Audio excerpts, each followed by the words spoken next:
Good evening. This is Dolores Cannon again with the Metaphysical Hour. And I'm live tonight.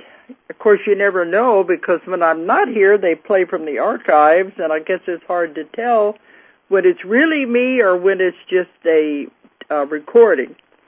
But we're live tonight, and I don't have a guest tonight, so I'm just going to be talking about a lot of variety of different things.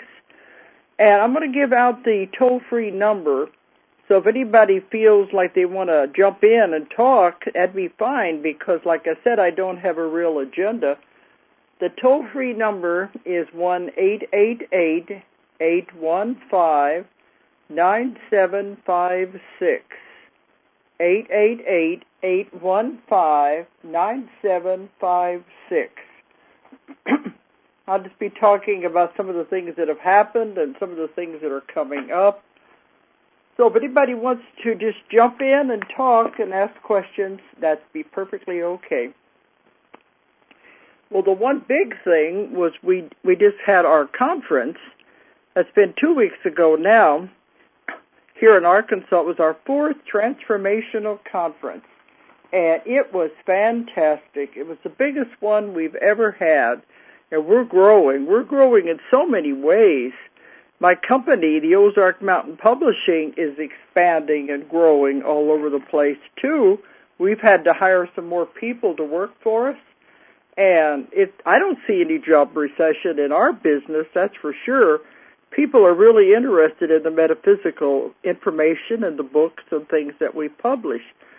And we had 400 people at this conference. That's the largest group we've ever had. We had to move to a different venue because we outgrew the other one that we had for the first 3 years. So we moved to a larger venue up by the airport and had 400 people, and we had to stop taking vendors because we were running out of space for them. And as you probably know, our keynote speaker was Helen Reddy, the singer, and we brought her all the way from Australia to speak. So I know the majority of the people came to hear her, but it was fantastic. She is the nicest person. She's very real, and she gave a fantastic talk, and everybody was just really impressed by her. And then, of course, it went on for 3 days, so we had about 13 speakers. Majority of them were our authors that I wanted them to get out there and get their feet wet so they could begin to lecture in front of people. And they were absolutely fantastic. One in particular that I don't want to call her new book a sleeper because it just came out, but I took a chance on it, and it is already going fantastic. We sold a lot of them at the conference. It's a book about suicide. The name of the book is The Other Side of Suicide. And when I first was going to print that book, I was a little worried about the subject matter. But the way she puts it together is just so beautiful. And she was scared to get up and talk because she'd never done anything like that before. I had her on my show back a month or so ago. It was her first time to speak anywhere. Her name is Karen Peebles. And she's just a housewife taking care of her children. And her husband died recently of cancer. But in the middle of everything, she began having her deceased uncle speak to her. Now, this woman is not into metaphysics. She's not into anything like this. She's just an ordinary housewife. Never studied metaphysics, never read any books about them. Doesn't even know about reincarnation, anything. About the purest kind of person you could imagine to have these things happen to. But she said her Uncle George, had committed suicide 25 years before. And she barely even knew him. But he started coming to her, appearing to her, and talking to her, and said she had to write this book about what it was like on the other side when somebody committed suicide. And she really didn't want to do it. But he insisted enough he wasn't going to leave her alone until she did write the book. And it's not a very big book and doesn't cost very much, but it's loaded with information. And the response was tremendous at the conference because she is just so down to earth. When she got up and talked, like, I don't know what's going on here, but this is what I did. And the Spirit tells her what happens when you cross over, what's it like. There isn't any hell. There is no purgatory. You're not condemned at all. And I knew this through my work that I have done with the Between Death and Life book about what happens when you die. I knew that was true. But that's one of the reasons why I agreed to publish the book. But it's so positive. She tells what happens, and you're treated with great love. And they really work with the person over there to have them understand what happened, and so they can be ready to come back. Because you do have to come back and do it again, no matter, you don't get out of anything. But still, they are treated with great love. And they're sent to a place that was called the Emerald City. I said it sounded like the Wizard of Oz. But, green is the healing color. But they're worked with there. It's almost like a hospital. The spirits are worked with there so they can begin to understand why they did what they did, so they can make amends when they come back again. And there was many interesting things about it. Those of you who heard the show I did with her, we covered it in great detail. But she did say as soon as the spirit commits suicide, right away it wants to get back into the body because it realizes what it did was wrong because you break a contract. It's wrong in that way. Over there, the spirits don't think of it as wrong. They just think you made a mistake, you took on more than you could handle, and they understand it. But it's not right in the fact that you break your contracts with other people that you made when you were coming into this life. So it's such a positive book. And afterwards, after her talk, we were selling so many books. People were telling us, some of them worked for the suicide prevention agencies. They were buying them up 10 at a time to take to the suicide prevention.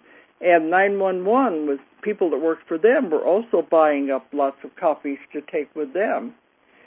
And there was always somebody who knew someone who had committed suicide, or they were afraid somebody might, and they wanted the book for those people. So we were a little surprised that the reception was so positive. So that book is The Other Side of Suicide by Karen Peebles, and you can get it through our website. Right now we're having a special on all the new books that have just come out. But you can on our website is Ozark Mountain, which is OZARKMT.com. You can order the new books on there. But I wanted to mention it because it was rather a surprise, and we said, well, we got a sleeper here that I think is really going to take off, and I think it'll convince her that she did do the right thing to write the book, even though she's very surprised at what's happening to her. Okay, but we had a lot of other speakers at the conference, and it went very well.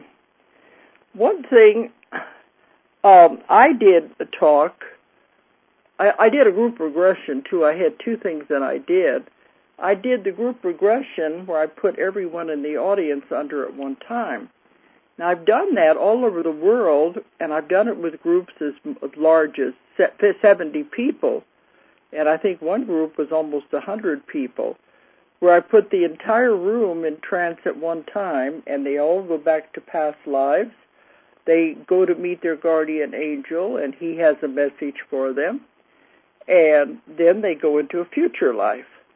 I've done it all over the world, even with translators, and it's highly effective. But this was the largest group I'd ever done it with, 400 people. The auditorium was completely full. But everybody enjoyed it. They said they really had a good time with it. So you never know, what's going to work out. I always hope that they'll they'll all experience something, but a large group like that, I didn't get a chance to find out. Smaller group, we have interaction where they can tell you what they saw after they come out of it. But in a group this large, there wasn't time, so we just went on to the next part. But I did a talk on my part about Nostradamus and the prophecies. I haven't spoken on that for quite a while because I've moved on. A lot of you know I've moved on into the Convoluted Universe series. That's my main focus now. And the lectures I'm doing everywhere, all over the world, they want me to talk about the new Earth and the coming events in 2012. That's the main focus everywhere I go. So I haven't talked about the Nostradamus in several years. But they were saying, maybe you should go back to that. One of the things that was bothering me, a lot of the prophecies have been coming true. Now, the books first came out 20 years ago in 1989. And we have done updates all along. You know, this is a 3-volume set. It's a great deal of material. And all the prophecies weren't in the books because it was impossible to do the entire thing because there were just too many. I tried to be selective and pick out the ones that I needed to write about. Anyway, a lot of them have been coming true. We get letters all the time saying they're reading the book and watching them happen on TV. But the worst have not, of course, which is a good thing. But we kept wondering, why is that happening like that? I know Nostradamus could not have been wrong. So what I've been working on lately is I've been trying to condense down the 3 volumes and put them into 1 volume, which is an enormous job. There's just so much material. And as I've been going back over them, he kept saying many, many times during the sessions that the future is not set in concrete. You can't say this has to happen. That all of the prophecies were open to interpretation, they were open to change, that man could change them, and he wanted the man to change the prophecies. I remember one time he told me, if I tell you the most horrible things mankind can do to himself, will you do something to change it? That was his main concern, because he saw all the probabilities and the possibilities from any given action. And the idea was, this can be changed. And that was his job, was to try to warn our time of what was happening if you went down a certain path. So that's why he gave me the assignment. He said, I want you to go out there, write the book and go out there and tell people what will happen if they continue on this path. But you have to know what's going to happen before you can change it.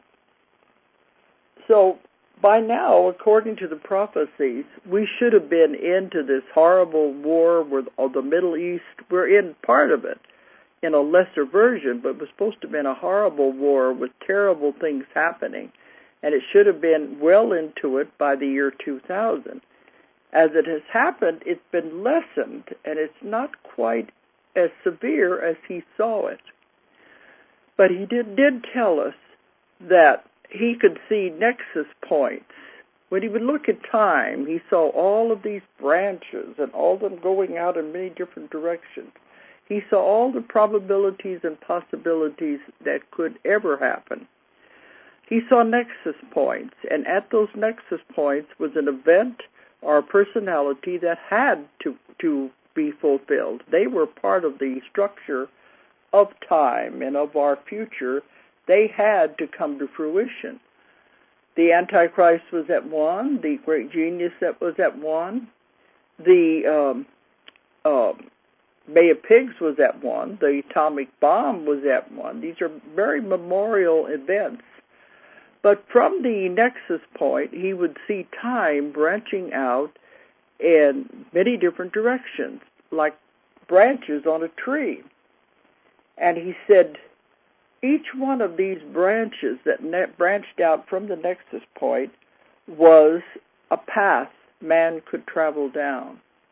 They were the results of the nexus point, from the worst that could happen to the least that could happen, and anywhere in between. So he said it was up to man which path they were going to travel down. So if we chose to go down the worst, then the worst of what he saw would happen. But he said if you know what's ahead of you, if you know what he saw, the absolute worst, then you could change it. You could go down one of the other paths where things wouldn't be as bad. They would be much lesser. Sometimes he couldn't take it away altogether, but he could definitely lessen the effects of what was going to happen. I believe that is what has happened now. That's what I mean. I don't think he's wrong. I think we have taken another one of the paths that took us away from the worst of what he saw. That's what I'm thinking it was. Because one thing he wanted me to tell everyone, and I started this 20 years ago with my traveling all over the world, talking about the Nostradamus Prophecies, telling people what he was saying and what he wanted them to do. For the last 20 years, he wanted me to tell people, you don't know the power of your own mind. That if you knew what was going to happen, you could change it by focusing on the opposite of what he saw.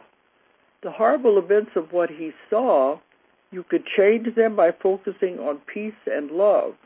And that's what he wanted me to tell people. You just don't realize the power that you have. And he said, if the power of one man's mind is that strong, then imagine the power of group mind. If you could have groups, he wanted me to tell them, just take 5 minutes out of your meeting, prayer groups, metaphysical groups, any kind of a group that was meeting for any reason, if you could take just 5 minutes out of the group meeting and focus on peace and harmony, it would make a tremendous change, because he said if one man's mind is that powerful, the power of group mind is tremendous. It's not only multiplied, it's squared, and it can perform miracles. And I've been delivering that message for 20 years, and it suddenly dawned on me, maybe it did have an effect. Because as we began to go into the time period that he said these things would manifest, they weren't as bad as he saw. We began to going down another path, that's what I believe, to where things were not as bad.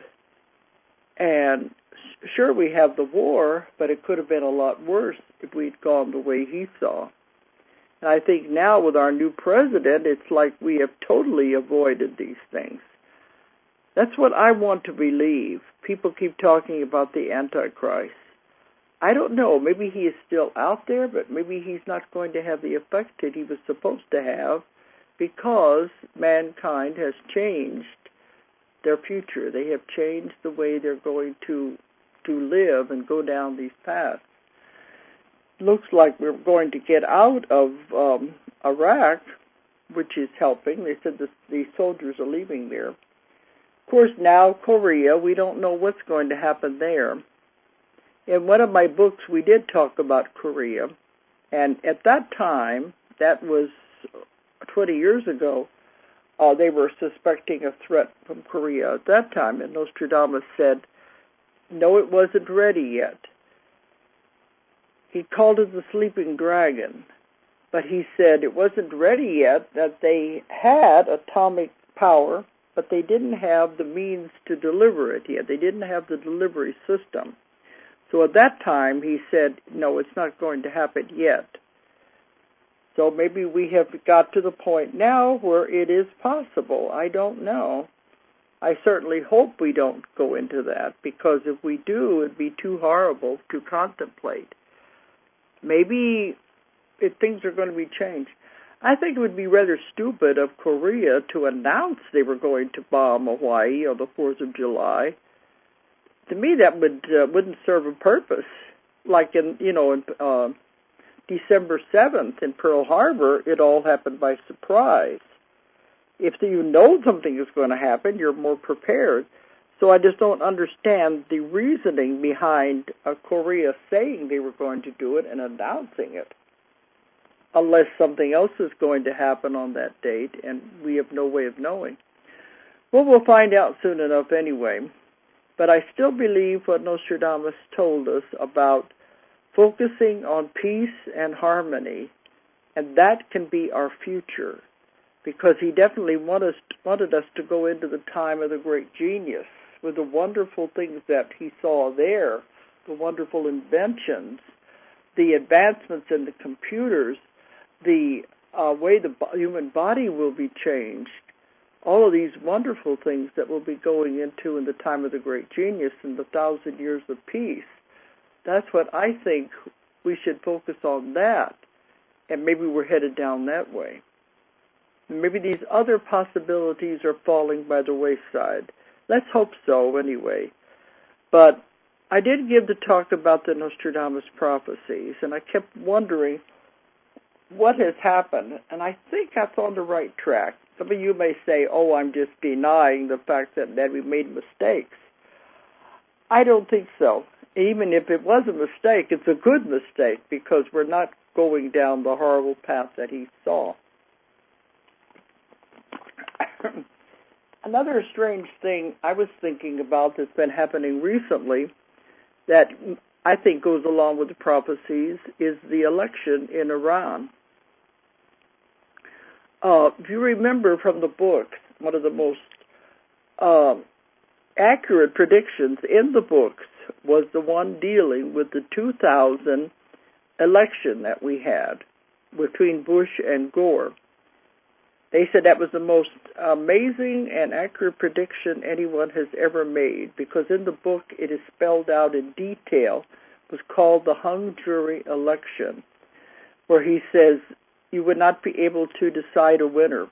They would be so close, and that it would almost come to the possibility of a civil war because of the people arguing on both sides for their candidate. Well, it was accurately predicted and did come true with our election. And according to what I've gotten, Bush should not have run that election anyway. He wasn't the winner. It was actually Gore. But the things that have been happening in the last month now with Iran, I think, and that is also a parallel of what that one quatrain, that prophecy talks about, hung jury election. Over there, the same thing is happening. And it's a very powerful country, and it's a pivotal country into the events that he saw happening in the Middle East. Here, the same thing is happening there with a hung jury, where the votes are so close they don't know who is the winner, and there's a lot of protests. People are angry about it. He told us many times that one prophecy, one quatrain, could refer to many things. It was not always just one thing, because sometimes events in history would be so similar, even if they're in different time periods, that he put one quatrain to refer to all of these different events, because they all followed the same path and were very similar. So sometimes he would tell us the ones that pertain to our time, but actually they were referring to many different times in history. So I think that's interesting to think. Maybe that's part of it. Maybe this Iran election is also another parallel meaning for the hung jury quatrain that had to do with our election in 2000. Interesting. We don't know. So we just have to, these things are, it's like it's a living thing. It keeps evolving and changing, and we're just in the middle of it watching it happen, which is very interesting, I think. Okay, well, I wanted to bring all that out. Now, also, I have my new book. It just came off the press this week. We were trying to get it out in time for the conference, but we didn't quite make it. This book is called 5 Lives Remembered, It's the first book I ever wrote, actually, and it's just now coming out, which is a long story in itself. But every time I do lectures, somebody in the audience will always ask, how did you get started on all this? How did you begin? And, I try to fill them in, but I don't always have time to tell the entire story. So I always tell them I wrote about it in the first book I ever wrote, which was called 5 Lives Remembered. And I actually began in this field 40 years ago. This was in 1968, a long time ago. So after we moved, my husband was put out of the Navy, and after, disabled veteran, and after we moved to Arkansas, we had so much going on. My husband was in a wheelchair for 25 years, and I had a big family waiting for them they would go off, get married, and go into college. So it was about 1980, then I finally sat down and wrote the events that happened back in 1968. That was the book, my first book, called 5 Lives Remembered. At that time, I was trying to get it published. But the problem was the book was ahead of its time. What we discovered in 1968, when we were just first dabbling around in all of this, doing normal hypnosis for stop smoking, lose weight, one of the clients was referred to us by a doctor. He wanted us to work with her because she had having kidney problems. She was very obese, having kidney problems from overeating. And he just wanted us to get her to relax, my husband and I. So when we worked with her, she suddenly, inexplicably, went back into a past life in the Roaring 20s in Chicago with the gangs. And it was like, what's going on here? And you got to remember, in those days, there was nothing out about any of this. The only book even written like this was The Search for Bridie Murphy. That book wouldn't even be published today. It's too common, too ordinary.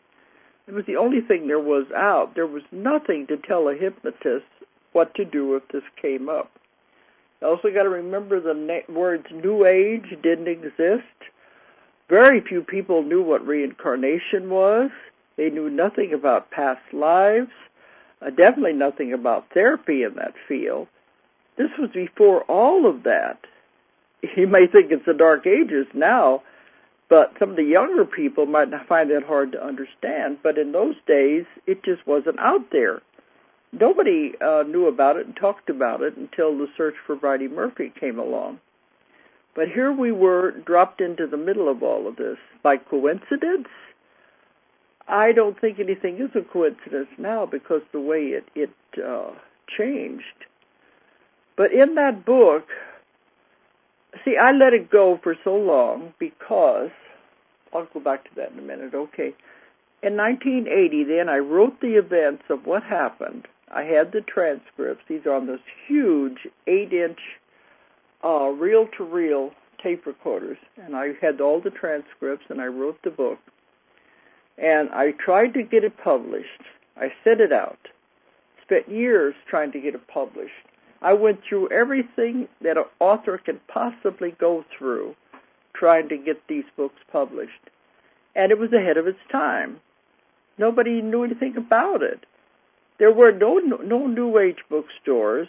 In the regular bookstore, they had one shelf devoted to spiritual philosophy and that kind of things. There was no field of metaphysics. None of this happened yet. So the book was way ahead of its time. So I kept trying, and I had boxes of rejections to prove it. People kept saying, the publishers kept saying, well, we don't understand this. One said, now if you had regressed some movie star or something, that'd be different. But nobody's going to care about this. It's just an ordinary person. So anyway, I put it aside finally. I gave up, really, because nobody wanted to publish it. But I went on with my work, and I began accumulating the information that eventually became my other books. Like Jesus and the Essenes was one of the first cases, and then eventually the Nostradamus material, the UFO material, all the other books that followed. So I did go on with that, and by the time the books began to be published in the late 80s, then we had arrived. This subject was known by that time. So the book just kept sitting there, and I talked about it every once in a while, and everybody said, why don't you publish it now? And I thought, well, now it's too old. I've gone so far beyond that. I have done so much with my work that by bringing out this old book, people would think, well, it's beginner and things like that. So I kept holding it back and didn't want to publish it. But then it was just a few months ago, I was cleaning out my office. We're doing some remodeling in the house, and going through the old filing cabinets, I found the original manuscript that I'd written. I asked my daughter to read it. Julia is the one who runs the office, and I said, see what you think. What do you think? Is it too old? Would people not be interested or what? So she read it, and she said, oh, Mom, this is terrific. It's got to come out now. It's a bridge book. It shows what happened when somebody had no idea what they were doing and what they uncovered. Also, she said, it's a time capsule.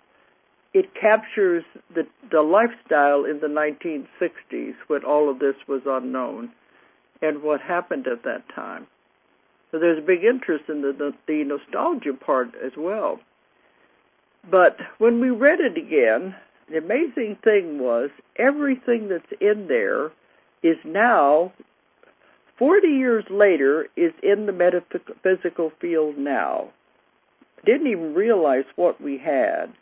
There was walk-ins before the term even existed, because Ruth Montgomery came along with the term walk-ins in the 1970s. Here we had them during these sessions we were doing with this woman back in the end of the 60s. Walk-ins. She goes to the spirit side, talks about life after death, talks about the God source, as she went back through 5 different lifetimes to where she was created by God. Everything we found in there is now right in the mainstream. We didn't even know it in those days because it was like discovering it firsthand. And the amazing thing as I read it is that none of it has been disproven 40 years later. Nothing in there is any different than what we're discovering now. To me, that gives it a great deal of validity. It shows it was real. We stumbled across it in the beginning when there was no books out. Nobody could say you're copying this or you're copying that. Nobody talked about these things. It was groundbreaking as we found it all by ourselves. So now this is mainstream. Everybody talks about these kind of cases. But in those days it certainly wasn't. So we decided we'll go ahead and print it, because it'll show people, especially hypnotists, what you can do when you're not afraid to take a chance. Because we could have gotten scared off very easily. But instead, we were curious. We wanted to know, what is this strange new phenomena we found here? So we kept continuing with it. And in the book, we even explored the Kennedy assassination, which had just happened a few years before we were doing this.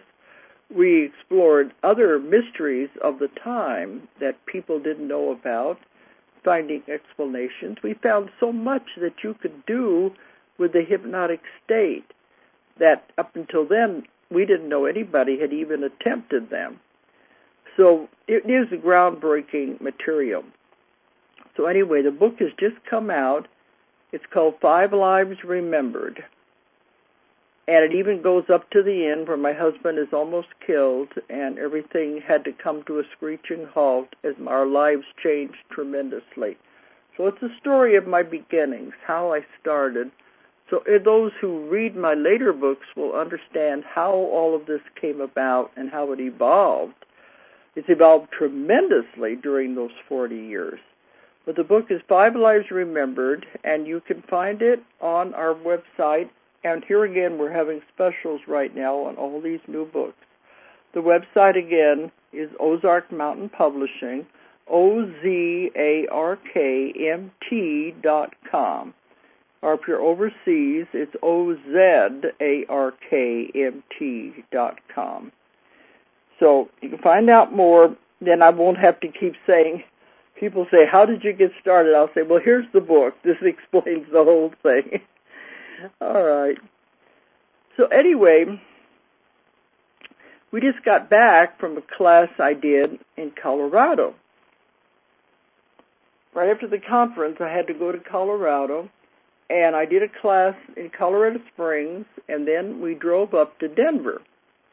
And there we had the INES show. That's the International New Age Trade Show of New Age books.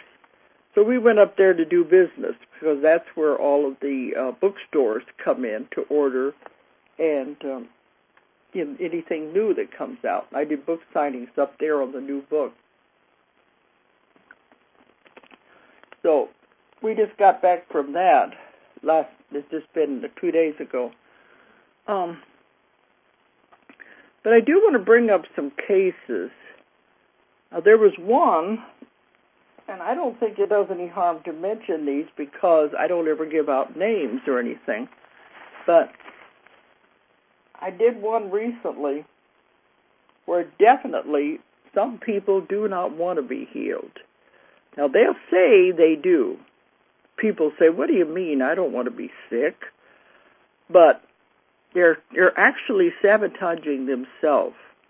Now, some people want to stay sick because it's their identity.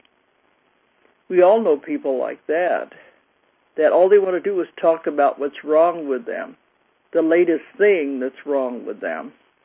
And, well, I got to go to the doctor and all of this. They want that because they get attention that way. And it's rather sad because they don't have anything in their life to give them attention, so they make themselves sick and keep themselves sick so that they can get the attention from other people. And sometimes it ends up going too far, and it keeps growing and growing until they end up with an illness or a disease or something that is really hard to fix because they've done it all to themselves. But, some people, they like the attention they get, and if you were to take the illness away, they don't have anything. It is their identity, and they're not willing to give it up. Now, on a conscious level, they won't admit this. They'll always say, well, no, I don't want to be sick, but they don't want to really give it up. So every once in a while, I run into cases like that when they come to see me. And this one, when I'm working with somebody like that, it is very, very difficult because they don't even realize themselves what they are doing to themselves. But I had this woman just a few days ago who was getting ready for her third back operation. Now, this is one thing now if you know who I mean by they are the ones that the subconscious, the higher self, the ones that I work with.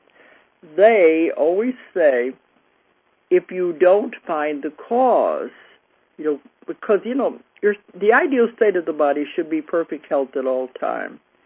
Any aches, pains, or symptoms of the body is the subconscious trying to tell you something, trying to give you a message.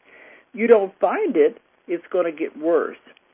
And if you find the cause, it goes away instantly. But in some of these cases, they said if you don't find the cause, you have operations, it's not really going to help anything because it'll keep coming back. Or it may move around the body to some other place. But it's not going to get rid of it until you find out the reasons why this is happening. That's the problem. So with this woman, she was getting ready for her third back operation. She'd already had, a metal coil, a titanium coil put in her back in place of one of the vertebrae. Something went wrong with that, so they had to do another operation to fix that. and she's still in constant pain with her back. Now they wanted to put in an implant, a device that would act on the brain to short-circuit any pain so she wouldn't feel it. But they said the problem with this device, it would first of all give her 20% less mobility than she has now, and she didn't like that because she's having a lot of problems. But also they said if you were in the vicinity of a microwave or something, it could shut it off and you could die, which is not a very pleasant thing to think about. So that's why she came to me. She didn't want to have the third operation. She's already had many, many operations all over her body, and as she was telling me the different operations, I just said, oh boy, you don't have any idea what you are telling me about yourself. Because as my daughter said, people become so transparent when they start talking about the different things that have been done to their body and their different illnesses. You can tell immediately what's going on in their life. And it was as though she's been destroying her body. And a lot of times when I get a case like that, it'll turn out that this is their first life on earth, and they don't want to be here. They don't like being in the body. Or they have come from other planets where they had different type of body. I've had some that have come from the water planets where they were creatures like dolphins, had complete freedom in the water. When they come into a human body, they don't want to be here. They don't like it. They want to get out of it. So a lot of the things that they do on an unconscious level, not consciously, they're trying to destroy the body so they can get out. Many of them have come close to death many times, so I've had many of these kind of cases. But in the case I'm talking about, it turned out that it was guilt. That was what was causing the back pains, everything had been wrong with her. She'd been carrying guilt around for 20 years.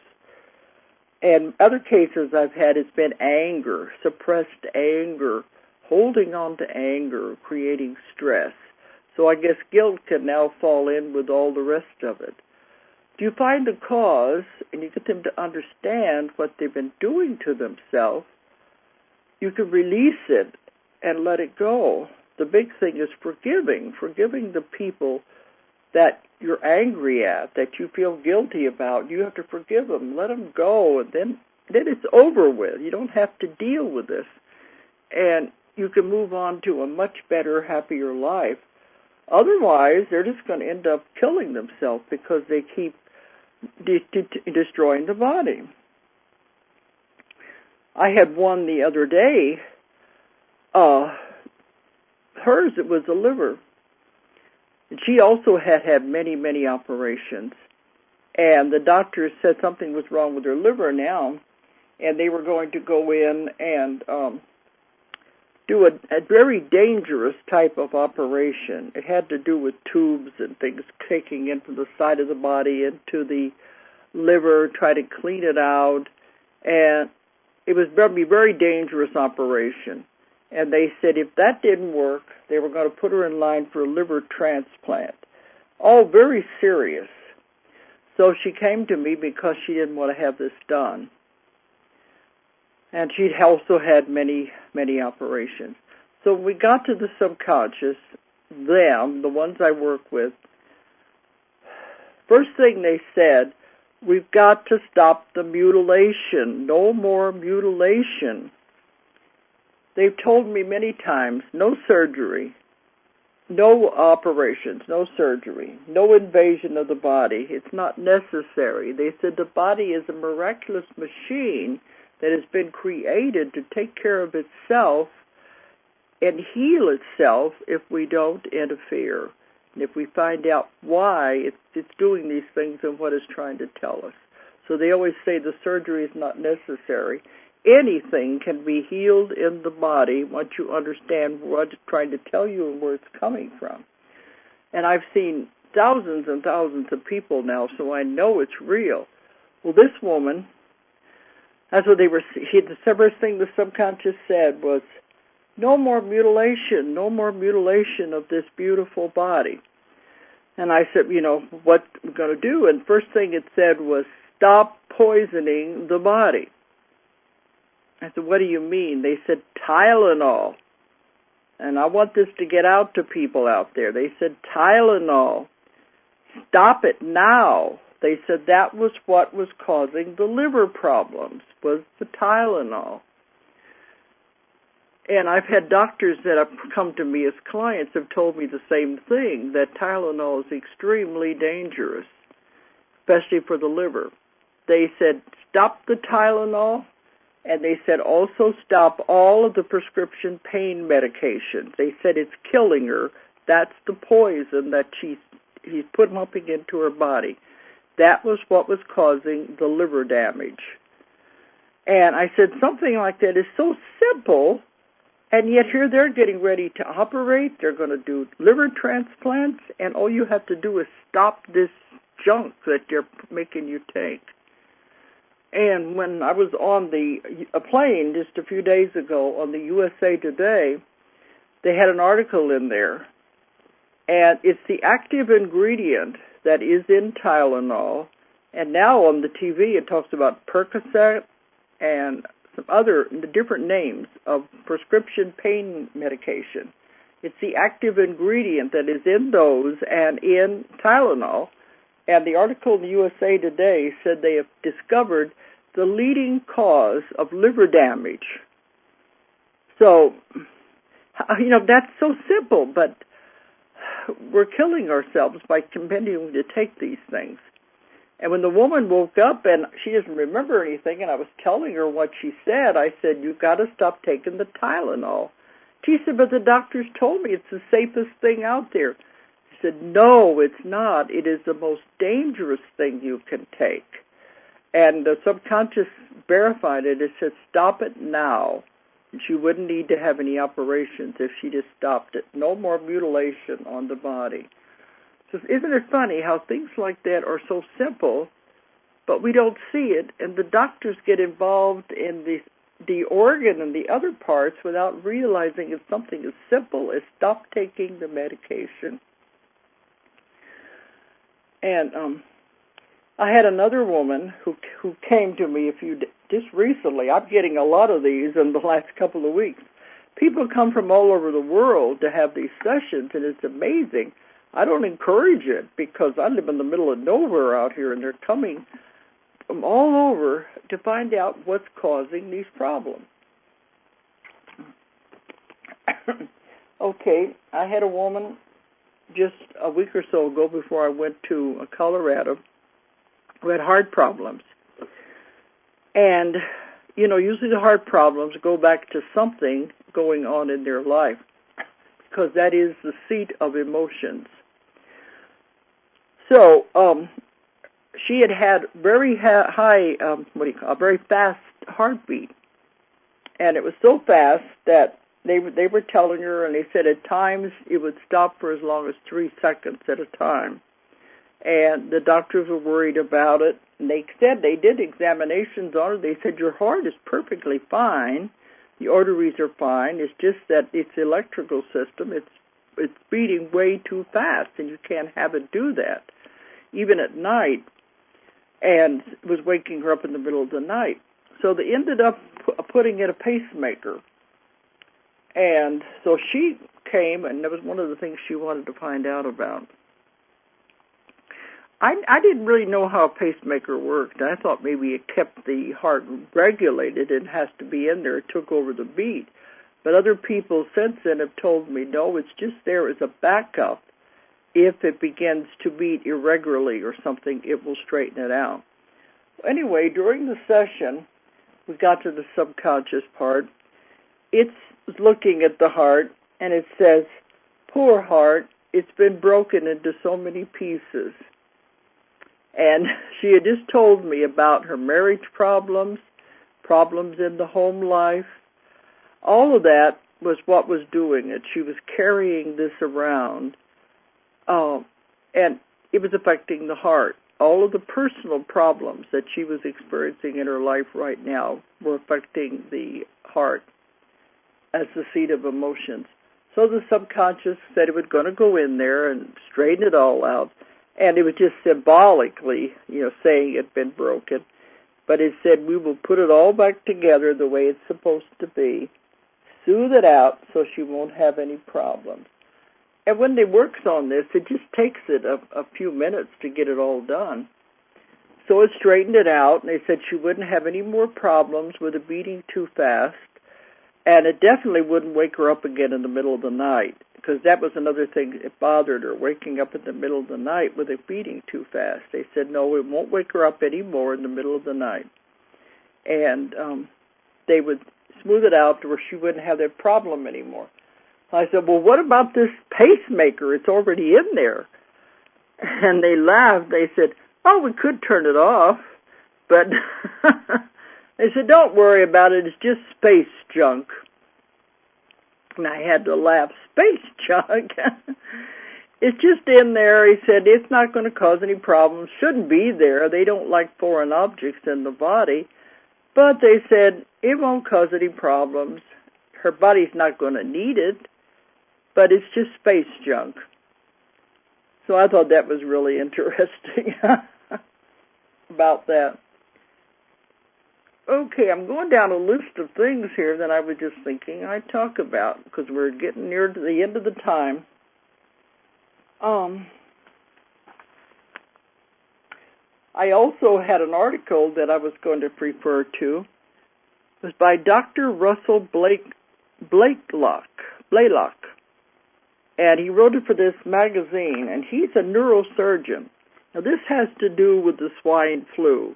He calls it Frankenvirus, or the flying pig flu, making a joke out of it, because he agrees, like I do, that this is something being manufactured and set up, and it's not a threat at all. When it first came out on TV, I said, oh, come on, give us a break.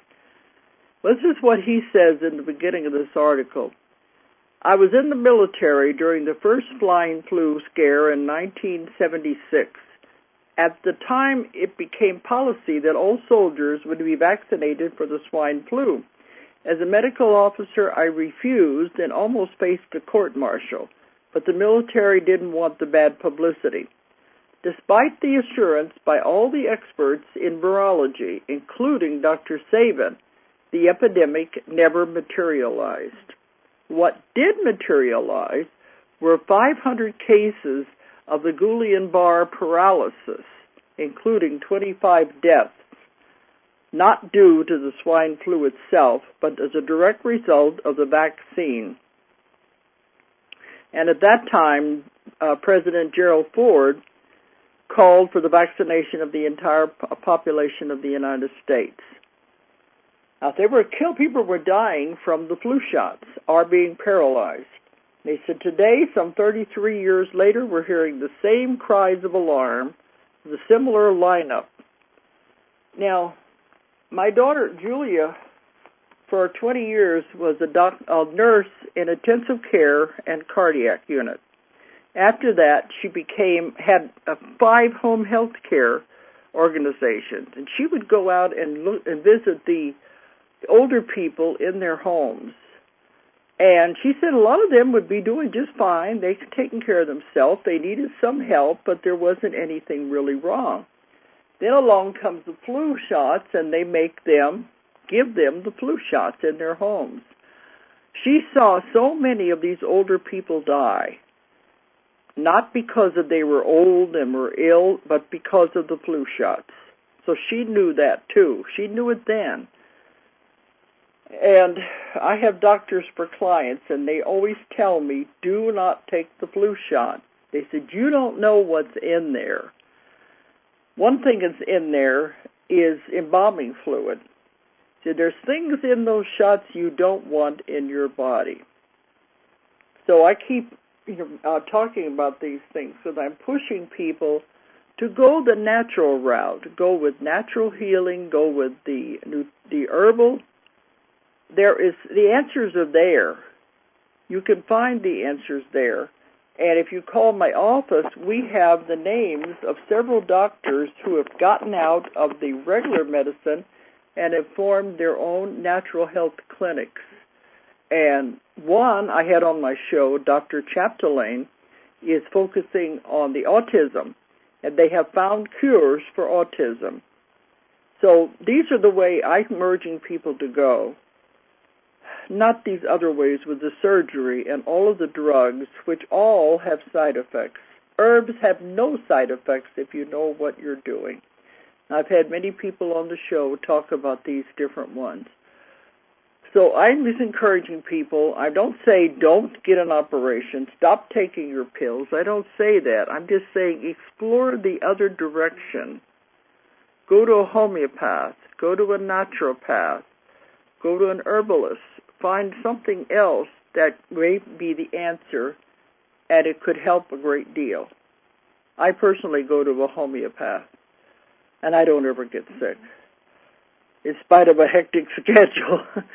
But anyway, I'm just trying to urge people that way. I work with doctors all over the world, especially in Russia, and they are all in the natural field. Okay, it's coming up to time now that I'm going to have to stop. When I started out, I was thinking, gee, what am I going to talk about tonight? I seem like I'm never at a loss for something, and it has filled the entire hour already. Well, I'll be back on again next week, and in August, I'm going to be going on a long overseas trip. I'll be going to South Africa, and I'm going to be doing my classes there, and also be going on to Australia again and do my classes in Perth. Anybody interested in the classes that I'm giving, contact our website, Ozark Mountain, OZARKMT, or call our office, 1-800-935-0045. Okay, everybody. Good night, everyone. If you enjoyed the show, check out more of our other videos and be sure to subscribe and click the like button. Thank you for listening to the Metaphysical Hour with Dolores Cannon.